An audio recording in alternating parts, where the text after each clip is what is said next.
దేవుని పరిశుద్ధ నామమునకు మహిమ కలుగును గాక. 169వ రోజు అనుదిన వాక్కు భయపడకు.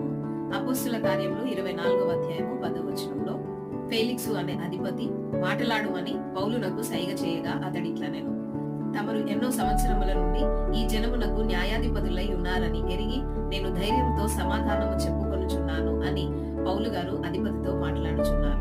అవును ప్రియమైన దేవుని వాళ్ళరా, పౌలు గారి మీద జనులు ఎన్నో నేరములు మోపుచున్న సమయంలో అధిపతి అయిన ఫేలిక్స్ పౌలు గారికి మాట్లాడడానికి అవకాశం ఇస్తున్నారు. ఆ సమయంలో పౌలు గారు అతనితో ధైర్యంగా మాట్లాడుచున్నారు. పౌలు భయపడకుండా అధిపతుల ఎదుటను, అధికారుల ఎదుటను, రాజుల ఎదుటను ధైర్యంగా మాట్లాడి యేసుక్రీస్తు ప్రభువును గుర్చిన సువార్తను సరి అయిన విధముగా బోధించి అనేకులకు అర్థం చేయించే ప్రయత్నం చేశారు.